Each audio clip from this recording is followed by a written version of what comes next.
আসসালামু আলাইকুম প্রিয় দর্শক, অন্য মঞ্চের আলোচনায় আপনাদের সকলকে আমন্ত্রণ জানাচ্ছি। সুপ্রিয় দর্শক শ্রোতা মণ্ডলী, আপনি এই মুহূর্তে আমাকে যে যেখান থেকে দেখছেন এবং পরবর্তী যে যেখান থেকে দেখবেন, আপনাদের সকলকে জানাই আমি আমার প্রাণঢালা অভিনন্দন এবং শুভেচ্ছা। যে বাংলাদেশে নিযুক্ত ভারতীয় হাইকমিশনারদের পরিবার, শুধুমাত্র হাইকমিশনার নয়, হাইকমিশনার সহ যারা আছেন, মানে হচ্ছে ছোট বড় সমস্ত কর্মকর্তা কর্মচারীদের পরিবারের লোকজনকে আগামী 72 ঘন্টার ভিতরে ভারত সরকার ভারতে প্রবেশ করার জন্য বা চলে যাওয়ার জন্য নির্দেশনা জারি করে দিচ্ছেন। এবং নির্দেশনাটা জারি করেছেন বাংলাদেশ সময় রাত 11:30টায়, যার কারণে আপনার সাথে সাথে সকলে না জানলেও 7টার পর থেকে যখনই পত্রিকাগুলো পাবেন তখনই হয়তো বুঝে যাবেন যে কাহিনী এটা ঘটে গেছে। এবং আপনারা জানেন যে সারা কুক, ব্রিটিশ অ্যাম্বাসেডার যিনি বাংলাদেশে নিযুক্ত, তিনি তারিক জিয়ার সাথে দেখা করেছিলেন এবং তারিক জিয়ার সাথে দেখা করে রাতেই দিল্লি চলে গিয়েছিলেন। এবং দিল্লি গিয়ে উনি বিভিন্ন জনের সাথে কথা বলেছেন এবং মানে আজ দুপুরে বা বিকাল বেলায় উনি কয়টার সময়, এটা সঠিক এখন নিউজটা জানা যায়নি, তবে একটা গোল টেবিল বৈঠক ডেকেছেন। সেখানে আমন্ত্রিত অতিথির মধ্যে বিভিন্ন দেশের কূটনীতিক ছাড়াও আছে বাংলাদেশে যেই সমস্ত লোকজন এর আগে বিভিন্ন কূটনীতিক বা এম্বাসিতে চাকরি করে গেছেন, কাজ করে গেছেন, তাদের সকলকে নিয়ে একটা গোল টেবিল বৈঠকের আয়োজন করেছেন এই ব্রিটিশ অ্যাম্বাসেডার সারা কুক। এবং সেটা সম্ভবত উনি করবেন হয়তো বা ব্রিটিশ এম্বাসি অফ দিল্লিতে অথবা কোনো 5 তারকা হোটেলে, জানি না কোথায় করবে। তবে উনি ওখানে সকলকে ডেকে বাংলাদেশের বর্তমান পরিস্থিতি নিয়ে বিভিন্ন বিষয়ে আলোচনা করবেন। সে আলোচনার কি বের হয় সেটা হয়তো আমরা জানবো হয়তো রাতের ভেতরে। তবে এটা খুব অশনি সংকেত যে বাংলাদেশে নিযুক্ত ব্রিটিশ হাইকমিশনার, অবশ্য উনি সবচেয়ে পুরনো বর্তমানে, তার মানে আমেরিকান রাষ্ট্রদূত মাত্র এসেছেন, উনি অনেক আগে থেকে কাজ করেন, উনি জানেন। এবং যেহেতু উনি দিল্লিতে গিয়ে গোল টেবিল বৈঠক, বাংলাদেশও কারণে দিল্লিতে গিয়ে গোল টেবিল বৈঠক করছে, মানে বিভিন্ন অ্যাম্বাসির যেসব কর্মকর্তা কর্মচারীরা আগে বাংলাদেশে কাজ করেন তাদেরকে নিয়ে একটা বৈঠক করছেন বাংলাদেশ পরিস্থিতি নিয়ে। এই অবস্থায় হঠাৎ 11:30টায় ভারত সরকার ওনার এম্বাসিতে চাকরিরত যত কূটনীতিক এবং আপনার একদম কর্মচারী, সর্বোচ্চ হাই লেভেলের কূটনীতিক থেকে অফিসার কর্মচারী যারা পরিবার নিয়ে বাংলাদেশে বসবাস করে, যেমন ঢাকা, চট্টগ্রাম, রাজশাহী, খুলনায় বিভিন্ন, কারণ ওনার পরিবার নিয়ে বসবাস করে, তাদের সকলের পরিবার, মা বাবা ভাই বোন স্ত্রী পুত্র কন্যা, মানে যে যেভাবে আছেন সকলকে বলেছেন যে বাংলাদেশ থেকে আগামী 72 ঘন্টার ভিতরে বেরিয়ে চলে যাওয়ার জন্য, ইন্ডিয়াতে যাওয়ার জন্য। এবং এটা শুরু হবে সকাল থেকে। এবং এই নির্দেশনা অলরেডি জারি করা হয়েছে, নির্দেশনার অলরেডি টুইট করা হয়ে গেছে, সারা ভারত সরকার জানে, ভারতের বিভিন্ন পত্র পত্রিকা অলরেডি নিউজ হয়ে গেছে, যদিও বাংলাদেশে এখনো হয়নি, বাংলাদেশে তারা পেয়ে যেতে পারি এটা। এই পরিস্থিতি, কিন্তু এই পরিস্থিতি দেখেন পাকিস্তান এবং ইন্ডিয়াতে ভালো রেশারেশি, ওদের যুদ্ধ হয়ে গেছে অলরেডি 2টা 3টা, কিন্তু কখনো পাকিস্তান থেকে এভাবে অ্যাম্বাসেডার বা তার পরিবারকে ডাকানো হয়নি বা পরিবার নিয়ে যাওয়া হয়নি। এটাই প্রথম। এবং এটাই প্রথম ভারত সরকার সর্বপ্রথম তাদের যে এম্বাসি এবং এম্বাসির যেসব লোকজন আছে, অ্যাম্বাসেডার সহ এম্বাসির যেসব লোকজন আছে, তাদের পরিবারকে সর্বপ্রথম 72 ঘন্টার ভিতরে দেশে নিয়ে যাচ্ছে। শুনতে পাচ্ছি যে ওনারা হয়তো কর্মচারীর সংখ্যা প্রায় 70% কমিয়ে 30% রেখে বাকি সব নিয়ে যাবেন, কারণ কখন কি হয় বলা যায় না। যেই পরিমাণ থাকবে বিভিন্ন ওনাদের কনসুলেট গুলোতে, সেগুলো হচ্ছে মানে একটা হেলিকপ্টারে যেমন 7 জন 8 জন যে পরিমাণ উঠানো যায় ওই পরিমাণ ছাড়া বাকি সব উঠিয়ে নিয়ে যান, টোটাল খালি করে দিবেন ওনারা, এটা শোনা যাচ্ছে। তবে ওই যে পরিবার এবং কর্মচারী কমানো, এটা কিন্তু 100% শিওর, পরিবারকে 72 ঘন্টার ভিতরে ভারত সরকার ভারতে চলে যাওয়ার নির্দেশ দিয়েছেন। আপনাদের কি মনে হয়? ধন্যবাদ আপনাকে, আপনার দর্শকদের, দেশে বিদেশে সকল বাংলাভাষী যত দর্শক যেখানে আছে সকলকে শুভেচ্ছা, সালাম এবং নমস্কার।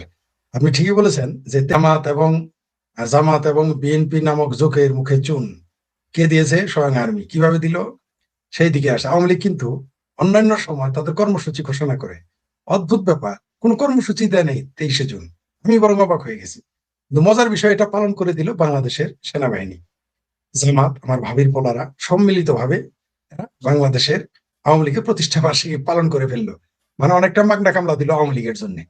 সেই সাথে আরেকটা জিনিস প্রমাণ হয়ে গেল যে নিষিদ্ধ আওয়ামী লীগ মানে ধরা পড়লেই জেল, জরিমানা, শাস্তি, তাই না? সেই নিষিদ্ধ দলকে ঠেকাইতে আবার 71 সালে 93,000 সেনাবাহিনী ছিল, 2026-এ 23শে জুন 95,000 সেনাবাহিনী মাঠে নামিয়েছে জলপাইগুড়ির। আরো মজার বিষয় হচ্ছে যে যারা বলতো আমার ভাবির পোলারা বিএনপি জামাত, এটা তারা তো ঘোষণা দিয়েছে 6 জেলায়, কিন্তু কাজ করেছে তো 64 জেলাতে। এটা কি আপনারা জানেন না? নাকি আপনার ওয়াকার ভাইয়ের মিলাদের দাওয়াতে অংশগ্রহণটা বলতেছিলাম? সবচেয়ে মজার বিষয়, যারা এতদিন বলতো আমাদের জামাত এবং বিএনপির ভাইরা আর শিবির এবং ছাত্র দলের ভাবির পোলারা বলতো পুলিশ ছাড়াই সে দেখ ছাত্রলীগ, পুলিশ ছাড়াই সে দেখ আওয়ামী লীগ, পুলিশ ছাড়াই সে দেখ স্বেচ্ছাসেবক লীগ। আলহামদুলিল্লাহ 2024 সাল থেকেই তারা সেনাবাহিনী ছাড়া চলতে পারে না।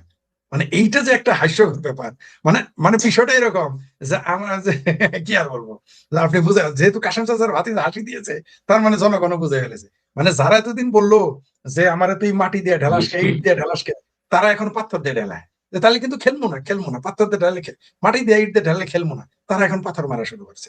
মানে এই যে একটা বিটলামি ফাতরামি, তো এত প্রমাণিত হয়ে গিয়েছে যে বাংলাদেশ আওয়ামী লীগকে কিরকম ভয় পায়। মোল্লা লাগে, মিলিটারি লাগে, আমার ভাবির পোলারদের লাগে, জামাত লাগে, শিবির লাগে, বিএনপি লাগে, তারপরে কি বাংলাদেশ বচ্চত পার্টি নামে একটা পার্টি খুঁজে তাদের লাগে, তারপরে কেসকি বান্দির পোলা শাহরিয়ারকে লাগে। আবার কেসকি বান্দির পোলা শাহরিয়ার কিন্তু অরিজিনাল, তার মা কামের বেটি ছিল। এটা তো সমস্যা নেই, পৃথিবীর যে কোনো নারীর গর্ভ থেকে যে কেউ জন্ম নিয়ে পৃথিবীর শ্রেষ্ঠ হতে পারে, তাতে আমরা না করি না, কিন্তু সে অরিজিনাল কেসকি বান্দির পোলা, সেটা মনে করিয়ে দিলাম আর কি জামাতের। তারপরে টাকলা ভুয়া শুরু করে সবাই মাঠে নেমে গেছে। বাংলাদেশের সাংবাদিক, বুদ্ধিজীবী, তারপরে চিঙ্কুবাম, সবাই আওয়ামী লীগের বিরুদ্ধে নেমে গেছে। বোঝা গেল যে Awami League versus all, with সেনাবাহিনী, পুলিশ বাহিনী, বিজিবি, তারপর আর কি কি আছে, আনসার মানসার, আর জঙ্গি মঙ্গিরে তো গোপনে আছেই, ওই হিসাব তো আলাদা। মোল্লা মিলিটারি সবাই মিলে লেগেছে। অর্থাৎ বোঝা গেল যে সরকারি আওয়ামী লীগের চাইতে বেসরকারি নিষিদ্ধ আওয়ামী লীগ অনেক শক্তিশালী। এটা প্রমাণ হয়ে গেছে এই 23 জনে। তিনি সঠিকভাবে পালন করতেছেন। সর্বশেষ যেটুকু বাদ আছে তা দাঁড়িয়ে রাখার মাধ্যমে সেটা প্রমাণ করে দিয়েছেন। আর যেটুকু বাদ রেখেছে ওটা বিমান বাহিনীও দাঁড়িয়ে রেখেছেন আগেই। আর তারপরে যেটুকু বাদ হয়েছে সেটা কাসেম চাচার ভাতিজা শুরু করে দিছে। এখন আল্লাহ জানে সামনে কি ঘটবে। যাই হোক, এখন যেটা বলতেছিলেন যে সেনা ওয়াকার সাহেব তার দায়িত্ব পালন করতেছেন কিনা, জনগণের বিরোধিতা করতেছেন কিনা, তার পাপ পূর্ণ হয়েছেন কিনা। উনি 2024 সালের 5ই আগস্টে তার পাপের 16 কলা পূর্ণ হয়ে গেছে। বাংলাদেশে যে এই যে আওয়ামী লীগ সরকার উচ্ছেদ হয়েছে, এটার পিছনে ওই যে মাস্টার মাইন্ড ভাবির পোলা কিন্তু এখন অস্বীকার করেছে। ওই যে আমার ভাবির পোলা গালপোলা মাহফুজ, ঠান্ডা মাহফুজ, সে কিন্তু যথারীতি অস্বীকার করছে। সারা পৃথিবীতে আন্তর্জাতিক চ্যানেলে আমরা দেখলাম, সেখানে তাকে মাস্টার মাইন্ড বলা হচ্ছে। ভাবির পোলা মাশাল্লাহ ঠাড়া পড়া মিথ্যা কথা বলে, কয় না আমরা তো এগুলো বলে নাই, এটাই ভাবে বলে নাই, ওইভাবে বলেছে। আসলে সে তো মাস্টার মাইন্ড না, মাস্টার মাইন্ড হচ্ছে আমাদের ভাবির পোলাদের মামা, ঠিক আছে, ভাবি পোলাদের মায়ের খালাতো ভাই, মামাতো ভাই, এই ওয়াকার সাহেব। উনি হচ্ছেন মূল মাস্টার মাইন্ড। তার সকল পাপ তখনই পূর্ণ হয়েছে। এখন যা দেখতেছেন এই 22-23 মাসে, এগুলো তার পাপ পূর্ণতা পাওয়ার পরে শাকে বোঝার উপরে শাকের আটি হচ্ছে। তার পাপের বোঝার বা 16 কলা পূর্ণ বহু আগেই হয়ে গেছে। তার জন্য তো দাড়ি রাখা শুরু করছে। কয়দিন পরে দেখবেন যখন টুপি পরা শুরু করবে, তখন মনে করবেন যে একেবারে 32 কলা পূর্ণ হয়ে গেছে, 16 কলা না 32 কলা। এটা দ্বিতীয় হলো যে আপনি বললেন যে একজন লিখেছেন যে হামাসের মিছিল হয়েছে কিনা। দেখেন, এইখানে বাংলাদেশের অধিকাংশ মানুষই হামাস মাইন্ডেড। এর মিছিল হওয়া না হওয়াতে কিছু হয় না। ঘরে ঘরে, পালে পালে, দলে দলে, প্রত্যেক মাদ্রাসা, এগুলো কি মাদ্রাসা মানেই তো হামাসের ঘাঁটি। মাদ্রাসা আমি বলছি না, এটা এটা দুষ্ট লোকেরা বলে, আমি বলি না। ইসরায়েলের দক্ষিণ এশিয়ার যে রাষ্ট্রদূত, তিনি বলেছেন যে বাংলাদেশ এবং পাকিস্তানে হামাসের তৎপরতা বেড়ে গেছে। সামাজদারকে ইশারা বিকাবি কূটনৈতিক ভাষায় আসছে, তার বলতে হবে না যেটা ঘাঁটি হচ্ছে। তার সাথে বড় কথা, তার বলতে হবে কেন? বাংলাদেশের মানুষ তো নিজের স্বীকারই করে যে তারা হামাসের সমাজ। এটা বলার কি আছে নতুন করে? এটা তো আমরা তো সবাই জানি। ইভেন বাংলাদেশের হিন্দু যারা, তারাও কেউ কেউ হামাসের পক্ষে, শুধু মুসলমান না। কি একটা বিচিত্র ব্যাপার না? বাংলাদেশে যত চিঙ্গুবাম হিন্দু আছে, ওই দিন আমি একটা চ্যানেলে বলেছি যে বাংলাদেশের হিন্দুরা যারা আওয়ামী লীগে জায়গা পায় না, বিএনপিতে জায়গা পায় না, জাতীয় পার্টিতে জায়গা পায় না, এমনকি জামাত শিবিরের জায়গা নিতে পারে না, তারা না হয় বামপন্থী। এটা তো আমার দেখি অনেকেই গালাগালি করেছে, বিশেষ বিশেষ জায়গায় আমাকে নিয়ে সমালোচনা করেছে। ফরিদ হিন্দু বিদ্বেষী। আচ্ছা, হিন্দু বিদ্বেষী কেমন এলাম? উচিত কথা তথাবাতে বিলাই বাজার। আর দ্বিতীয়ত এবার আসি, একটা কথা তখন বলতে ভুলে গেছি, সেটা হলো যে বাংলাদেশ আওয়ামী লীগের 23শে জুন ঢাকাতে ঠেকাতে আপনাদের আমি বলেছি যে 95,000 সৈন্য এসেছে, আপনারা রাগ করেছেন। শুধু এখানে পাকিস্তান বাহিনী আছে, রেঞ্জার আনছে, তারপর তুরস্কের বাহিনী আছে অপ্রকাশ্য। শুধুমাত্র এখন আগামী 23শে জুনে দেখবেন নেটো বাহিনী আনবে।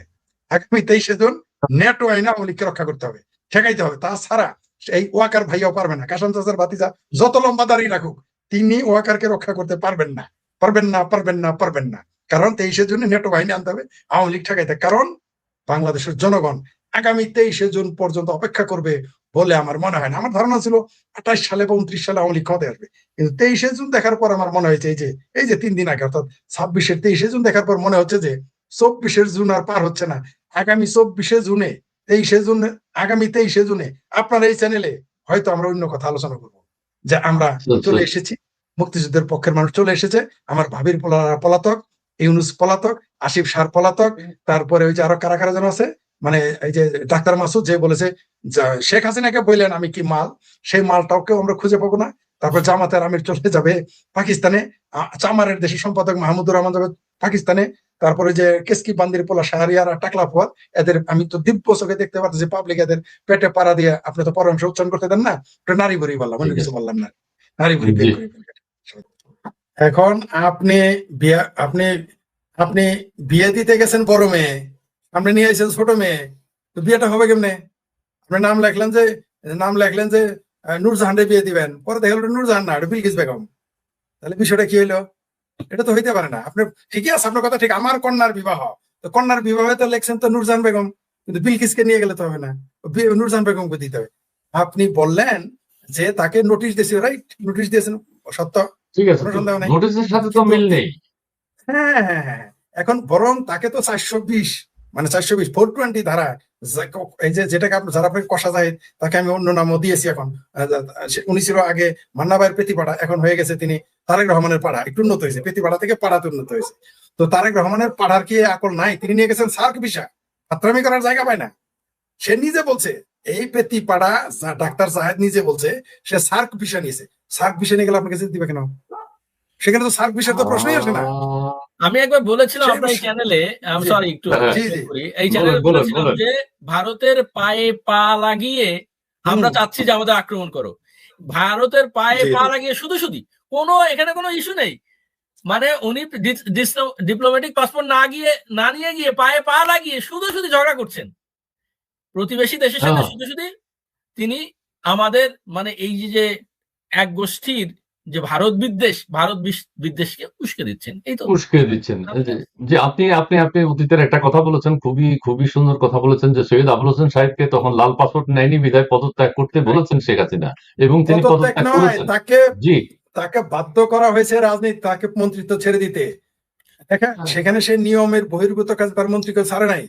কোথাকার কোন কষা জাহিদ, কোথাকার কোন পাড়া জাহিদ, তারেক রহমান একটা মুসলেখা সরকার, যে কষা জাহিদকে সে বলতে পারতেছে না বাবা তুই পদত্যাগ কর, বা তার ঘেটি ধরে বাইরে করে সাহস পাচ্ছে না।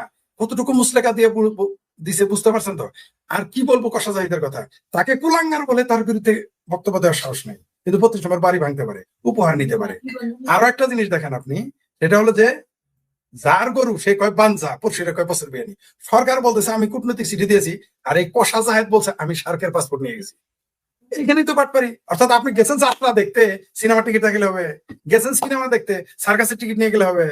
আরে ভাই আপনি তো লেখছেন সার্কাস দেখতে যাইতেছে, ওইখানে তিনি যাত্রা টিকিট নিয়ে হাজির যে আমি আনারকলি দেখতেছি, হবে না তো? আপনাকে তো ওইটা আপনি, আচ্ছা আপনি ফুটবল খেলতে গেছেন, আপনার গায়ে জার্সি থাকতে হবে না? আপনি যদি জার্সি ছাড়া যান, আপনি যদি লুঙ্গি আর পায়জামি পরে যান, আপনাকে দিবে জায়গা? দিবে না তো ভাই, আপনি সেটা মানতে হবে। তাই সরকার ওইখানে বদনামি করেছে, কষা জাহিদে বদনামি করেছে, দুইজনে মিলে ফাত্রামি করেছে। তো ভারতের সাথে ফাত্রামি এগুলো চলবে না, ভারত এগুলো বুঝে। এখন সমস্যা হইলো যে আমাদের তো মানির মান পাহাড়ের সমান, মানে এদের যত বেজ্জতি করেন এক কোদাল যাবে, কারণ মান তো পাহাড়ের সমান। বেজ্জতি করতে এত বড় একটা বেজ্জতি করলো আমাদের, তারপরেও কিভাবে যে মুখ দেখে সরকার এবং এই কষা যায় আমি বুঝে। আমি হলে এই জায়গায় কষা যাই দিলে আমি এখন পালাই চলে যেতাম দুবাই, আর নাহলে চলে যেতাম উগান্ডা লজ্জায়। প্রথমত আপনারা দেখেছেন যে বাংলাদেশ আওয়ামী লীগ নিষিদ্ধ, ছাত্রলীগ নিষিদ্ধ, জয় বাংলা স্লোগান দিলেই তাকে জেলে উঠতে হয়। আমরা দেখেছি একটা শিশু জয় বাংলা বলার কারণে তাকে কিভাবে নির্যাতন করতেছে বাংলাদেশের পুলিশ, আপনারা দেখেছেন দৃশ্যগুলো।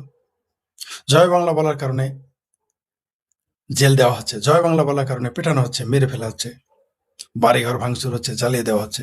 তাহলে আওয়ামী লীগ তো নেই, কারা বলে এই কথা? যেমন আমাদের মাননীয় মুসলেকা স্বরাষ্ট্রমন্ত্রী বলেছেন যে বাংলাদেশে তো আওয়ামী লীগ নেই, এটা একটা মাফিয়া পার্টি।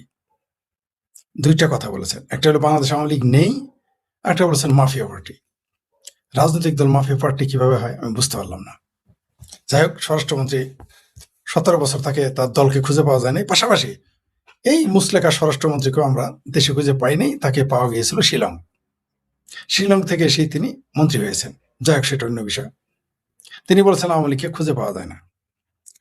আচ্ছা, আওয়ামী লীগকে খুঁজে পাওয়া না গেলে আওয়ামী লীগকে নিষিদ্ধ করেছেন কেন? আওয়ামী লীগ দুর্বল দল। আওয়ামী লীগ বাংলাদেশের মানুষের কাছ থেকে প্রত্যাখ্যাত। জুলাই সন্ত্রাসী আন্দোলনের মাধ্যমে আওয়ামী লীগকে তাড়িয়ে দেওয়া হয়েছে। জুলাই আন্দোলনের মাধ্যমে বাংলাদেশের জনগণ আওয়ামী লীগকে প্রত্যাখ্যান করেছে। ভালো কথা। নিষিদ্ধ করলেন কেন? আচ্ছা, নিষিদ্ধ করছেন ভালো কথা, কারণ আপনাদের তো মুরুদ নাই আওয়ামী লীগকে মোকাবেলা করার, তাই নিষিদ্ধ করতে হবে, তাই না? আপনারা এও জানেন যে নিষিদ্ধ করলেই শুধু হবে না। আমরা দেখেছি তৎকালীন সময়ে নিষিদ্ধ করার পরেও কেউ কেউ বলতো যে আওয়ামী লীগের কোনো লোক স্বতন্ত্র প্রার্থী হইতে পারবে না। নিষিদ্ধ করেই তারা থামে না, স্বতন্ত্র প্রার্থী হইতে দিবে না। বুঝতে পারছেন তো? তারপরও কি হয়েছে? আমার ভাবির পোলারা, আমার ভাবির মাইয়ারা বলল বাংলাদেশে আওয়ামী লীগের কোনো অস্তিত্ব নাই। অনেক নেতা, মন্ত্রী, এমপি, রাজনীতিবিদ, কোনো কোনো সাংবাদিক বললো না না না, বাংলাদেশে আওয়ামী লীগের কোনো অস্তিত্ব নাই। তাহলে ভাই, আর্মি নামাইছেন কার ডরে? যৌথ বাহিনী নামাইছেন কার ডরে? বলেন বলেন বলেন, কার ডরে নামাইছেন? জিনপুরি ডরে? ভূতের ডরে? কার ডরে নামাইছেন? আপনি যদি আওয়ামী লীগ দেশে নাই থাকবে, আপনি কার ডরে সেনাবাহিনী নামালেন? আমাকে একটু বুঝাই বলেন। এবার একটু মস্করা করি, শোনেন। আমার ভাবির পোলারা তখন তো বিভিন্ন দলে গুপ্ত ছিল। তো আমার এই ভাবির পোলারা বিএনপি, জামাত, ইসলামী ছাত্র শিবির, ছাত্রদল, এরা কি বলতো জানেন? পুলিশ ছাড়া এসে দেখায় দে মনে ছাত্রলীগ আমাদের সাথে পারবে, পুলিশ ছাড়া এসে দেখো। আওয়ামী লীগ আমাদের সাথে পারবে, পুলিশ ছাড়া এসে দেখো। কারা বলতো এই কথাগুলো? বিএনপি, জামাত, শিবির এবং ছাত্রদল, হেফাজত, সামরানাইফির, এরা বলতো পুলিশ ছাড়া এসে দেখ, পুলিশ ছাড়া এসে দেখ। এখন আর্মি কারা নামাইছে? এই এত বড় মর্দরা আওয়ামী লীগ নিষিদ্ধ করেও আর্মি নামাইতে হয়। আওয়ামী লীগ তাই না, তো এমনি নিষিদ্ধ, বেরোলেই তো জেল হবে, তাহলে আর্মি নামানো লাগবে কেন? একটা নির্বাচিত সরকার, তাদের ভাষাতে এটা নির্বাচিত সরকার আর্মি নামায় আমি তো শুনি নেই কোনোদিন। তবে একটা দলের প্রতিষ্ঠা বার্ষিকীতে যখন কেউ আর্মি নামায়, তার মানে বোঝা গেল পুলিশ এই দেশে ফাংশন করে না। তার মানে বোঝা গেল তারা কত ভয়ে আছে যে নিষিদ্ধ আওয়ামী লীগ যে কোনো সময় চলে আসবে। আর্মি, আমরা তো কোনোদিন নিষিদ্ধ দলের জন্য আর্মি নামাবেন কেন আপনি? আপনারাই না বললেন পুলিশ ছাড়া এসে দেখ। আপনার ছাত্র শিবিরই না বললো পুলিশ ছাড়া এসে দেখুক, ছাত্র দলই না বললো পুলিশ ছাড়া এসে দেখুক, বিএনপি না বললো পুলিশ ছাড়া এসে দেখুক, আওয়ামী লীগ, ছাত্রলীগ পুলিশ ছাড়া এসে দেখুক বললো না ছাত্র দল, ছাত্র শিবির। এখন এই ছাত্র দল, ছাত্র শিবির এবং জামাত এবং বিএনপি আর্মি নিয়ে চলতে হয়।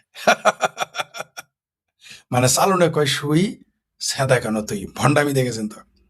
বোঝা গেল যে বাংলাদেশ আওয়ামী লীগকে একমাত্র আর্মি ছাড়া ঠেকানোর কোনো পদ্ধতি নেই। আর যখন সংবিধান কাজ করে, সংসদ কাজ করে, তখন আর্মি কোনো রাজনৈতিক দলের বিরুদ্ধে নামানো মানে সেটা আর্মি শাসিত দেশ। মানে ওই দলটা হয় আর্মি শাসিত, না হয় দলটা আর্মিকে নিয়ে আসছে শাসন করতে। তার মানে বিএনপি, জামাত, হেফাজত, সামরানাইপির, আমার ভাবির পোলাপান, ন্যাশনাল কটকটি পার্টি, ঝুমা পুমা কুমা, হাদি মাদি পাদি, যত কিছু আছে, মানে আওয়ামী লীগ ভার্সেস কি BNP, Jamaat, police, BJP, army. Awami League versus ভাবির পোলা, ভাবির মাইয়া, ন্যাশনাল কটকটি পার্টি, টাকলা মাকলা ফাকলা ফাকলা, ভোয়াত মোয়াত, শাহরিয়ার কেসকিবান্দির পোলারা সহ ভার্সেস আওয়ামী লীগ।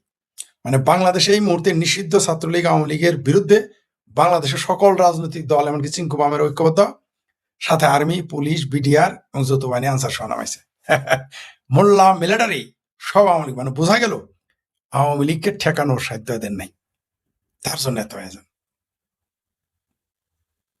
আবার বলি, যারা বলেছিল পুলিশ ছাড়া এসে দেখ কতক্ষণ টিকে, তারাই এখন আর্মি ছাড়া চলতে পারে না। ঠিক আছে, এই হলো বাংলাদেশের রাজনীতি। বুঝতে পারছেন তো? মানে কৃষ্ণ করলে কৃষ্ণ লীলা, অন্য করলে ঢং। বাংলাদেশ আওয়ামী লীগ, বাংলাদেশ ছাত্রলীগ পুলিশ নিয়ে চললে সেটা খুব খারাপ, সেটা কাপুরুষতা। কিন্তু আপনি যখন আর্মি নিয়ে চলবেন তখন সেটা পুরুষসত্তা। মানে বোঝা গেল আপনি আর্মি ছাড়া বাংলাদেশ আওয়ামী লীগকে ঠেকানোর মুরদ না ছাত্র দলের আছে, না ছাত্র শিবিরের আছে, চামড়া নাই, পীরের মুড়িদের তো নাই, আমাদের ভাবির পোলারা তো প্রশ্নই আসে না। মানে জামাত বিএনপি মিলেও বাংলাদেশ আওয়ামী লীগ ছাত্রলীগকে ঠেকানোর মুরত তাদের নাই, তাই 23শে জুন তাদের আর্মি নামাইতে হয়েছে। 1971-এ 93,000 পাকিস্তানি সৈন্য নেমেছিল আওয়ামী লীগের বিরুদ্ধে, এইবার 95,000 আর্মি নেমেছে, বাংলাদেশি আর্মি আওয়ামী লীগের বিরুদ্ধে, ছাত্রলীগের বিরুদ্ধে। এত ক্ষমতা এদের। হ্যাঁ, একজন লিখেছেন কিছু কমেন্ট শোনাই। তারেক রহমান যে শুধু নিকৃষ্ট নয়, তিনি হচ্ছেন মুসলেকা প্রধানমন্ত্রী। বাংলাদেশে তো এত দুর্বল, এত ব্যর্থ, এত নপুংসক, এত মুসলেকা প্রধানমন্ত্রী এই প্রথম আমরা দেখলাম। আপনি ঠিকই বলেছেন, এটাই আমি বলেছি যে 23শে জুন সবাই মাত্র শুধু পাকিস্তান থেকে সেনাবাহিনী তো আছেই গোপনে, তুরস্কের সেনাবাহিনী বাংলাদেশের গোপনে আছে। এই মুহূর্তে বাংলাদেশের নেটো বাহিনী রাখা বাদ দিয়েছে, এই আওয়ামী লীগের বিরুদ্ধে নেটো বাহিনীকেই শুধু আনা বাদ রেখেছে। নেটো বাহিনী আগামীতে 23শে জুনে দেখবেন নেটো বাহিনীও নিয়ে আসবে, নিশ্চিত থাকেন। আগামীতে নেটো বাহিনী আনবে আওয়ামী লীগ ঠেকাইতে, তাছাড়া টিকতে পারবে না। আমি বলে দিলাম, আগামী 23শে জুনে বাংলাদেশ আওয়ামী লীগকে ঠেকায় রাখতে পারবে না এরা, তখন দেখবেন যে নিয়ে আসবে। ইতিহাস ভালো করে, নবাব সিরাজউদ্দৌলা স্বাধীন, ওখানে ফালতু কথা বলবেন। নবাব সিরাজউদ্দৌলা স্বাধীন ছিল, নবাব মানে বুঝেন? নবাব মানে কি আগে বুঝেন? নবাব সিরাজউদ্দৌলা কোনোদিনই স্বাধীন ছিল না। নবাব মানে হলো গভর্নর, নবাব মানে রাজা না। এটুকু আকল আপনার নাই? নবাব সিরাজউদ্দৌলা স্বাধীন অখণ্ড বাংলা প্রতিষ্ঠা করেন মানে? এটা কোন ধরনের ফালতু কথা বলে? নবাব সিরাজউদ্দৌলা কে ছিল? নবাব সিরাজউদ্দৌলা বাঙালির কোন মায়ের ভাতার হয়? আপনার মায়ের ভাতার হইতে পারে নবাব সিরাজউদ্দৌলা। নবাব সিরাজউদ্দৌলা কোন চ্যাটার বাল? নবাব সিরাজউদ্দৌলা মাতৃভাষা হলো তুর্কি, দেশ শাসন করেছে মাতৃভাষায়। বাঙালিদের সম্পর্কে নবাব সিরাজউদ্দৌলা জীবনে কোনো কাজ করছে? এলে ফাত্রামি কথা বাদ দেন, ইতিহাস আগে পড়েন। নবাব সিরাজউদ্দৌলার সাথে বাংলা ভাষা সংস্কৃতির কোনো সম্পর্ক ছিল না। সে ছিল বিদেশি শাসকের প্রেতাত্মা, তারা বাংলাদেশকে শাসন করছে। হিন্দু মুসলমান সবাইকে তার ধর্ম ছিল, সে ছিল শিয়া। এলে জানেন আপনারা? নবাব সিরাজউদ্দৌলার নাম নিয়ে এলে হয়ে গেল। নবাব সিরাজউদ্দৌলার নামে নাটক বানাইছেন আর বহুত কিছু হয়ে গেছে। নবাব সিরাজউদ্দৌলার সাথে বাংলা ভাষা, বাংলাদেশের কোনো সম্পর্ক নেই, ছিল না। এমনকি মুসলমানেরও না, তারা ছিল শিয়া মুসলমান। তার মাতৃভাষা তুর্কি, আবারও বলি, তার মাতৃভাষা তুর্কি, তার রাষ্ট্রীয় ভাষা ছিল ফার্সি। বাংলার সাথে কিসের সম্পর্ক? বালের কথা কোন মেয়ে? নবাব সিরাজউদ্দৌলা আমাদের অখণ্ড বাংলা। নবাব সিরাজ কোন চ্যাটার বাল? নবাব সিরাজউদ্দৌলার কথা শুনতে হবে আমাদের। ফালতু কথা কোন চরিত্রহীন একটা লোকের হয়তো 17 বছর না বালকের কথা আমাদের শুনতে হবে? ফালতু কথা বলেন মিয়া। নবাব সিরাজউদ্দৌলা কে পছন্দ করতো? ওই নাটক লিখলে হিরো হয়ে যায়? বাজে কথা বলেন মিয়া। নবাব সিরাজউদ্দৌলা তার লোকজনই পছন্দ করতো না। নবাব সিরাজউদ্দৌলার সাথে বাংলা ভাষা, এমনকি মুসলমানের সুন্নি মুসলমানের কোনো সম্পর্ক নাই। বক্তব্য দিলেই হবে না, পড়ালেখা করেন। ওই সমস্ত মুখরোচক ইতিহাস পড়া বাদ দেন, একটু ভিতরে যান। নবাব মানে হলো গভর্নর। যে নবাব সিরাজউদ্দৌলা নবাব, ভারতের দিল্লির শাসকের নামে, সে মনে করেন বাংলাদেশের ডিসি, সে কি স্বাধীন? সে বাংলাদেশ সরকারের একজন ডিসি। ওরকম নবাব সিরাজউদ্দৌলা ছিল আপনার এই ভারতের যে শাসক ছিল মোগলেরা, তাদের ছিল সে একটা গভর্নর, সাদা তুলতো। আর কি নবাব সিরাজউদ্দৌলা কিসের কোথাকার কোন নবাব? আওয়ামী লীগ জি ফতোয়াতে আওয়ামী লীগকে ঠেকানো যাবে না। আপনি দেখেছেন তো, জামাত, বিএনপি, হেফাজত, চামরানাইপি, তারপরে কি মামুনুল, 501 মৌলবী লম্পট, যে এখন তার লম্পটটি উদযাপন করে, এমন চাপা মারে যে আওয়ামী লীগ আর বাংলাদেশে। আওয়ামী লীগ নাই, তোর মায়ের ভাতার জলপাই রঙের তোর মায়ের ভাতার দিয়ে নামাইছিস কেন? তোর মায়ের ভাতার ওয়াকারকে একটু বাইরে যাইতে দে, খালি বেড়াকে যাইতে দে না।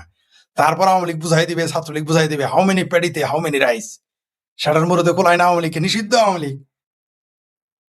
আওয়ামী লীগ নিষিদ্ধ, তারপরেও তার ভয়। এতেই তো বোঝা যায় আওয়ামী লীগ কত শক্তিশালী, এতেই তো বোঝা যায় আওয়ামী লীগ যে ঠেকানো মুরত তোমাদের নাই। জি, যদি আর্মি বেড়াকে না যায়, আর্মি থাকতে আওয়ামী লীগ ক্ষমতায় আসবে, কোনো সন্দেহ নেই। ওই আর্মি মুরমি কিচ্ছু টিকবে না। ধৈর্যের একটা সীমা আছে, নির্যাতনের একটা সীমা আছে। বাংলাদেশ আওয়ামী লীগের পক্ষে যত সমর্থন আছে, এরা যখন রুখে দাঁড়াবে, আর্মি কিচ্ছু গোলাবে না, সব হাওয়ায় উড়ে যাবে। ম্যাজিস্ট্রেসি ক্ষমতা দিয়ে আবার মাঠে নামানো সেনাবাহিনী কি বাংলাদেশে আওয়ামী লীগ ও অঙ্গ সংগঠনগুলোর ভার্চুয়াল সমাবেশ ঠেকাবে? এমন প্রশ্ন উঠেছে কারণ সরকার আওয়ামী লীগের তৎপরতা ঠেকানোর জন্য ঘোষণা দিয়ে সেনাবাহিনীকে ব্যারাক থেকে মাঠে নামিয়েছে, সাথে দিয়েছে ম্যাজিস্ট্রেসি ক্ষমতা। অথচ দলটি বিজ্ঞপ্তি দিয়ে আগে ঘোষণা দিয়েছে 24 থেকে 23 জুন পর্যন্ত প্রত্যেক দিন আওয়ামী লীগ ও অঙ্গ সংগঠনগুলোর তৎপরতা বলতে একটি করে ভার্চুয়াল বা অনলাইন সভা হবে। সে কারণে জনপরিসরের প্রশ্ন উঠছে, সরকার কি তাহলে সব অনলাইন সভা ঠেকানোর জন্যই সেনাবাহিনীকে 30 জুন পর্যন্ত ম্যাজিস্ট্রেসি ক্ষমতা দিয়ে রেখেছে? আবার সরকার নাশকতার আশঙ্কা করলেও আওয়ামী লীগের পক্ষ থেকে এরই মধ্যে 1 জুলাই বড় একটি শোডাউনের ঘোষণা দিয়ে রাখা হয়েছে। প্রশ্ন উঠেছে, সরকার কেন 30 জুন পর্যন্তই সেনাবাহিনীকে মাঠে রাখতে চায়? তাহলে কি আওয়ামী লীগ 1 জুলাই আইসিটি আদালতের বিরুদ্ধে যে কর্মসূচির ঘোষণা দিয়েছে সেটি নির্বিঘ্নে করতে পারবে। ৭৭ বছর পুরনো দল আওয়ামী লীগের প্রতিষ্ঠা বার্ষিকী ছিল ২৩শে জুন। দিনটি উপলক্ষে বাংলাদেশে সরকার নির্বাহী আদেশে কার্যক্রম নিষিদ্ধ থাকা দলটি মিছিল করা সহ কিছু কর্মসূচির ঘোষণা দিয়েছিল। তার আগে বাংলাদেশের পুলিশ ও সরকার এসব কর্মসূচিকে ঘিরে নাশকতার আশঙ্কা করে ব্যাপক প্রস্তুতি নেয়। আওয়ামী লীগের ওয়েবসাইটে গত ১৯শে জুন একটি প্রেস রিলিজ প্রকাশ করা হয়। সেই প্রেস বিজ্ঞপ্তিতে ২৩শে জুন দলটির ৭৭